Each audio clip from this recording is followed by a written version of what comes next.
Is it really the food company's fault? Is it our fault? Or is it both of our faults? What can we do about this? What can we do about this? This is probably the most complicated show that we've done to date, to be honest. The studies are pretty clear, and to be honest, I was a bit surprised by that. How powerful some of these things are. That study was eye-opening. The NIH study, right? The controlled study. That's the key thing. It was controlled. It's not one of those studies where they ask you, hey, Kirk, what did you eat yesterday? Or hey, Tamika, what did you eat? And Tamika forgets that she ate the sushi, or she fudges it. It was controlled. They knew exactly what your ass was eating. You know, there's a guy, Mahmoud Khan, who was the head of research and development at Pepsi, right? He's saying that, yeah, it would be great if we make something that's more nutritious. He agrees part of the problem, the obesity problem, is the ultra-processed food. But he also said that, yeah, you know, part of it is our fault as well, right? You got to move more. As we discussed before, your grandparents moved a hell of a lot more than you did, right? Most of us had grandparents who were slim and they weren't going to a gym. And when our grandmothers had kids or had our parents, they were smaller, basically. Problem is that when you do the studies and give people options, they almost always pick the tastier option, right? They're not willing to compromise on taste for health. You know, my poor health didn't motivate me to lose weight, for example. Rarely does for most people. So he was even asked, can you think of a single time that a product was formulated specifically to be more nutritious or healthful and was a market success? He paused, that pregnant pause, and he said, no, I cannot. Because we have this crazy dynamic, right? Processed food, you know, it's kind of what we eat, right? We've been processing food since humans have been around. Simple processing food, doing it for centuries, thousands of years, right? It was great until it wasn't. Imagine back in the day when you had to bake your own bread, really make your food, quote unquote. I mean, what we call making our food today is not really making the food, not compared to what it used to be, right? And companies are so good at the marketing to us, right? They're trying to make that money. Positive therapists, that's a tricky question. It's like taking a child into the candy store and telling them they can't have any. Yes, that's a great point. The current American society is a lot more sedentary than our foreparents. So there are more desk jobs now than back when our grandparents worked, more agriculture and industrial jobs then. That is true. Yes, XYZ, I rarely see old obese people. Most die middle aged. That is true. Think about, when's the last time, if ever, in your life you've seen an obese, very old person? Think about that. Think hard. You might think you've seen one, but I'm not talking like a 50-year-old. I'm talking like an 80, 90-year-old. Have you even ever seen this? Hell, have you seen this on TV or in a book or a magazine? Anywhere. On the internet, anywhere. You can see it with your own eyes live. Just have you seen this anywhere? I was surprised the other day when I left the gym. I was gonna have a cheat meal, some cookies. It's like $1.99 for a box of cookies. This big thing of raisins. I like my oatmeal raisin cookies. I wanted extra raisins. Yeah, you can get a lot of that stuff very affordably. There's an entire new theory in psychology called positive psychology. You should call in positive therapists and elaborate on that maybe. You can do some parallels to the tobacco industry, right? Remember, well, maybe you don't, but for years, you know, they were saying defaultly with smokers until like the 90s when the research came out showing scientifically that nicotine is addictive. Then it started losing lawsuits. Juries stopped believing that smoking was entirely a matter of personal responsibility. So who knows, could we see that in the future? You know, what I said, where there's smoke, there's fire. We're starting to see more smoke. And like I said, lobbyists, lawmakers are starting to get into that as well too. Starting to noticing that. What do you guys think about this, right? Is it our fault? Is it their fault? Is it both our faults? It's a matter of accessibility. Can you afford healthy food? Is the healthy food even available in your area? That's a great point. You know, sometimes you have these food deserts, right? Communities filled with minorities. And then to the point, do you even want it? So with the bariatric surgery, they are doing some kind of therapy before they get the surgery, right? What exactly is they're trying to prove? When you say they're competent to do what? To keep off the weight? To handle the challenges of losing weight dramatically. Ah, because it's such an overnight shock, you're right. Okay. It's almost like Captain America movie when he goes into that chamber and he pops out.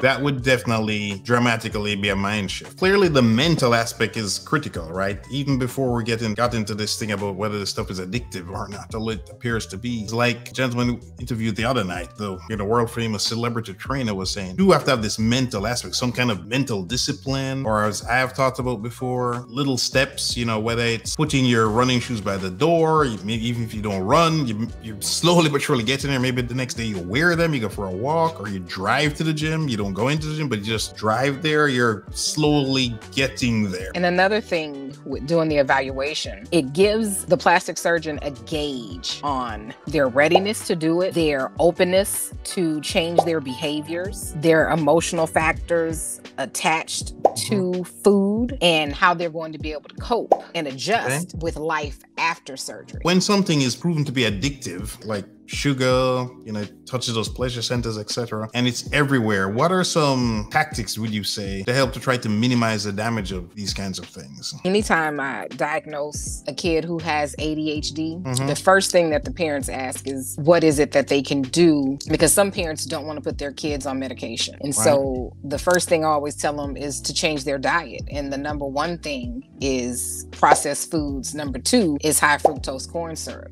And then 3 is sugar, because sugar is the devil. Yeah. So I would say, I don't want to say wean yourself off. Try and remove those things from your diet. Because think about it. For people who like Coke, if they don't drink a Coke for over 30 days, the desire is no longer there to drink the Coke. Unless they drink a Coke, then those things are fired in their brain. This is what you've been missing and you want. So then you drink 2 Cokes. Similar to a drug addict, I guess. Most definitely. Because all of these things, when it comes to the brain, it's so fascinating, but it's the neurons, and you want to create new neurological pathways. So that's changing a behavior. And that's how you do those things. In hindsight, that's what I did accidentally. No master plan on my part. I went from sodas to orange juice to other fruit juices. I never did get into the Gatorade as much. There were some Gatorades I liked, but those kind of flavored drinks to flavored water to water. To my taste buds, I couldn't go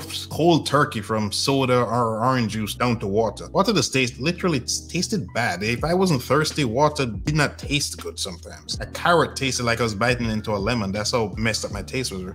So I think weaning off is, actually I think that's a correct term in a sense, right? Some people are emotional eaters. They end up using another source to heal them if they can only eat as much due to surgery. They follow up with another comment. Some turn into alcoholics after surgery. Wow. Yeah. So after seeking a therapist, he actually talked about that.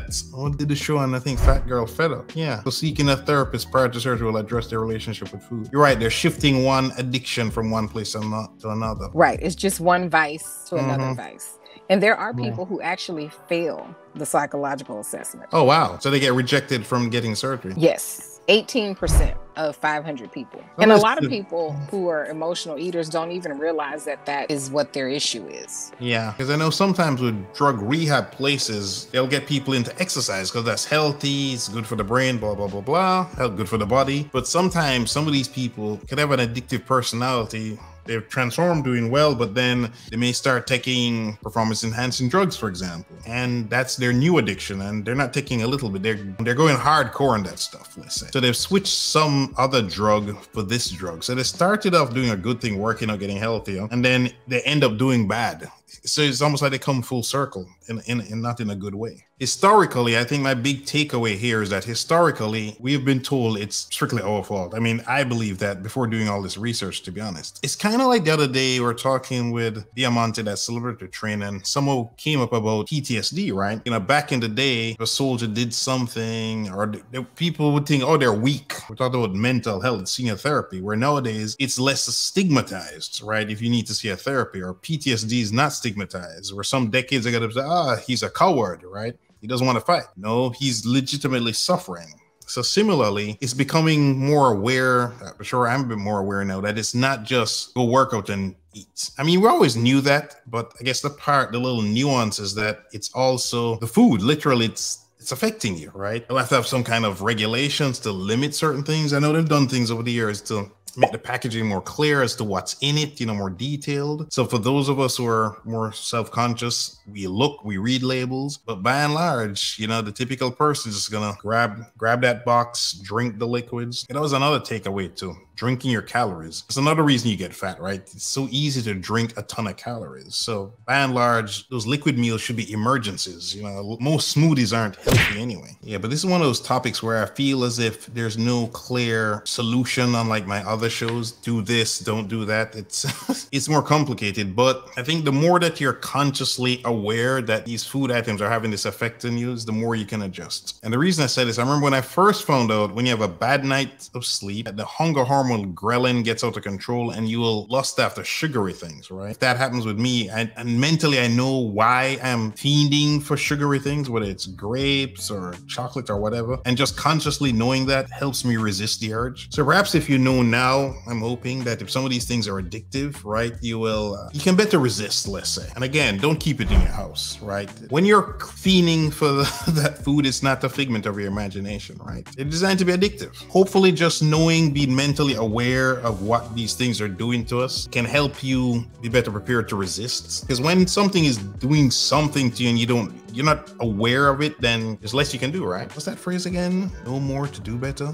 I think the key for those who are overweight is first acknowledging it, then making the necessary steps to change. Yes. Yep. You do have to acknowledge the problem.